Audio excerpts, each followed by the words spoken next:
Hello everyone, Joshua Jones here with GLHF MTG.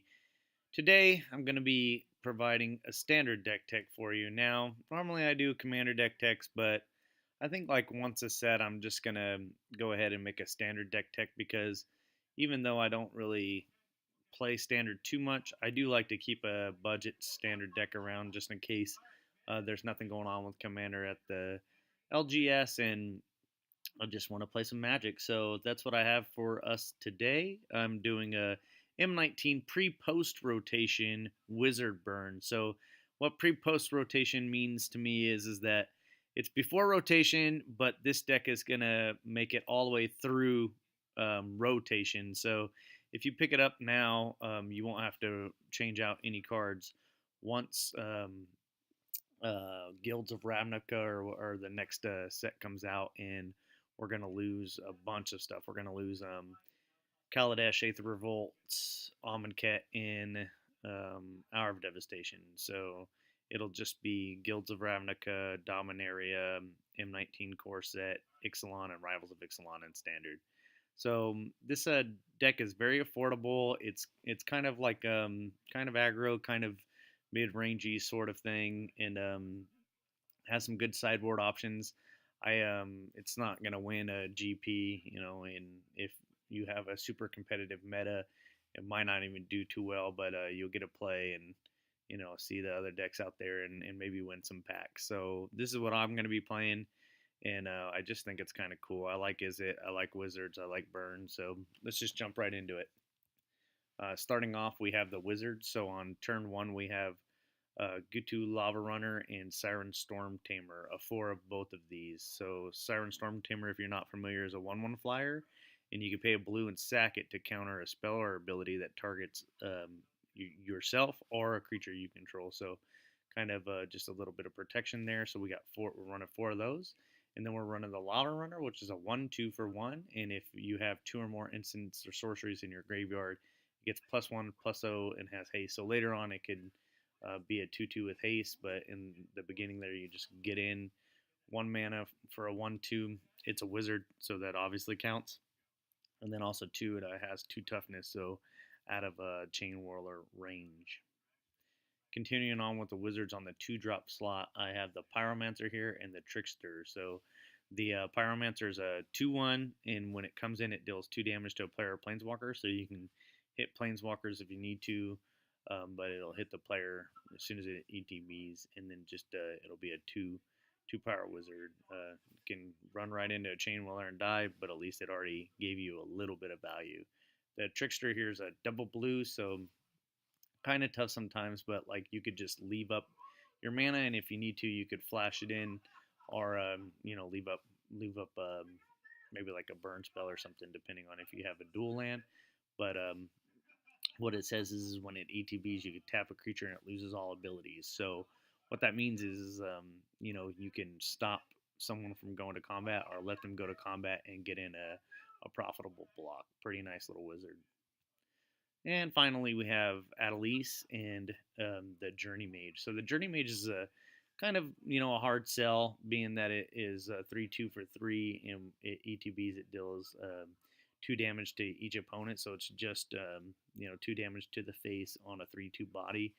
Not that great, but I wanted to make sure that we had 24 wizards in the deck for the Adeliz here. So Adeliz is 1 blue red for a 2/2 flying haste, and whenever you cast an instant or sorcery, wizards you control get +1/+1. So maybe you played a wizard on 1, played a wizard on 2, played this on 3, and then turn 4, hit them with 2 burn spells or whatever, and you're kind of getting in there. I mean, yes, this is Dreamland, but hey, it's a budget friendly deck that's very very affordable and very fun and fast to play. So, and this deck is very consistent. So try to have fun with it. All right, that does it for the Wizards. We'll go on to the burn spells. 4 shock, 4 lightning strike. No surprise here. I'm not like a amazing genius. Oh my goodness, this dude's running so many good spells. Nope, just efficient damage to creatures or damage to player spells, and they're just efficient. 4 of each of these. You know what they do. They've been around. So Then finishing off the burn package with 4 Wizard's Lightning and 2 Banefire in the main deck. So Banefire I just wanted because it's an X spell, can't be prevented, and it's good. It scales really well throughout the whole matchup, even though it is at the only spell we have at sorcery speed, and just a 2 of Wizard's Lightning. We're running 24 wizards in the deck, so you got to play Wizard's Lightning. Basically, this is always going to be 1 mana at instant speed to deal 3 damage to any target you want. Really good spell. This and Adeliz are the whole reason why I wanted to play this deck and build this deck. So moving on, we have the lands. So we're just running basic mountains and islands. We're running 6 islands and 8 mountains, along with Sulphur Falls and Unclaimed Territory at 4 each. So that's going to put you at a total of 22 lands in the main deck. If you want to save a little bit more on the budget, this is already extremely affordable, but if you want, you could switch these Sulphur Falls out with Highland Lakes until you can build up and trade into Sulphur Falls, because Sulphur Falls are like $3 or something. So it's about $12. It's about a quarter of the deck. And then Unclaimed Territory is about $6. So if you want, you could switch those out with just more islands and mountains, or I guess if you wanted to, you could run a couple of Bomb and Wilds and islands and mountains. So however you want to do it, I would run just 4 Sulphur Falls, 4 Unclaimed Territories, and then the appropriate amount of islands and mountains. But do what you got to do.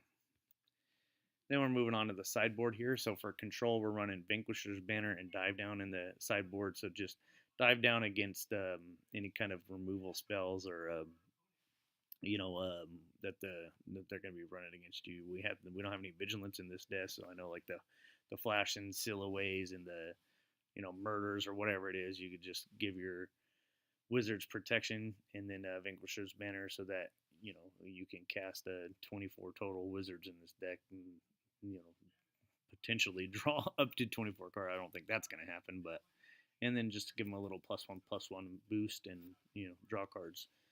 So there we go. And then of course against mid range, we're going to run some counter spells. So like we just have Wizard's Retort in here, and then we have Fight with Fire, so that we can just deal 4 damage to those big creatures, and then later on, if we want to, 10 damage to any targets if we get that far. So I would switch the Fight with Fires out with the Bane Fires, and then that's a pretty easy switch. And then the Wizard's Retort, you're going to swap those out with some of your other spells on the lower end of the curve, like Lightning Strike or Shock, that aren't going to be as effective against the mid-range strategy. Even though you want to kind of keep the maximum amount of burn as possible, you got a sideboard when you got a sideboard. So the last bit of sideboard I just put as other, because this is pre-post rotation. We're not running a braid, but you can run a braid if you want to. And then whatever that other, I forget the name of the spell that's against graveyards, that's currently in standard, but this will be the one for after rotation happens to just deal with graveyards. So kind of unknown what the future of standard's going to be, but these are just some good utility sideboard cards to have against Artifact Hate, that's really efficient at 1 mana and instant speed, and then some Silent Gravestone that you can just get down right away on turn 1, even if you need to, if you're playing graveyard strategies, and then be able to just exile graveyards and replace itself. So just running those, but you're going to want to adjust your sideboard overall to your meta anyways. All right, and that is going to do it for Wizard Burn. You could find this deck list at mtggoldfish.com. It's deck number 118546, and I'm going to leave a link to the deck list in the description if you want. On TCG Player Direct, you can get 61 cards, so that's if you have the islands and mountains on you, for $52 on TCG Player. So you can even get it for as low as $50 if you don't care how many packages you get it in. And then, like I said, if you switch out Sulphur Falls, you can get even lower. I would leave it at this $50 price point though, because that's going to make the deck's consistency stay at what it is. You definitely want double blue on turn 2 for the Flash and Wizard. And then you just want your mana to, like I always say, if you're upgrading a deck, start with a mana base before you go to the cards, and then work on the cards. So really quick and easy for you today on this standard deck. Like I said, I'll be getting back to Commander videos, and I'm working on a couple different series right now, called the My Deck series, where it's just decks that I actually play that I have for Commander, and then I'm working on a Time Walk series too, where I went all the way back to Legends, and I'm gonna provide deck techs from that. So as we take a look at the credits here, I just want to say thanks for watching GLHF MTG, and I hope you liked this standard Wizard Burn deck that you could just pick up for $50, and it'll be good for about a year in standard, and maybe win some packs with it. Now, if you're a super competitive player, I don't know if this deck's for you, but if you're just looking to have some fun and sling some spells around, this is right up your alley. I would highly recommend it. And if you play online too, if you're playing online, if you play on MTGO, this deck is only like 6 ticks. So, I mean, give it a whirl and see what happens. And then there's also only like 4 or 5 rares in this deck, and there's pretty much no mythics, so they're all commons and uncommons. So if you're on Arena, this deck is really affordable on Arena too. You only need like your common and uncommons, and a lot of these came preloaded on the beta. So all right, I'm Joshua Jones getting out of here. Thanks for watching. See you next time.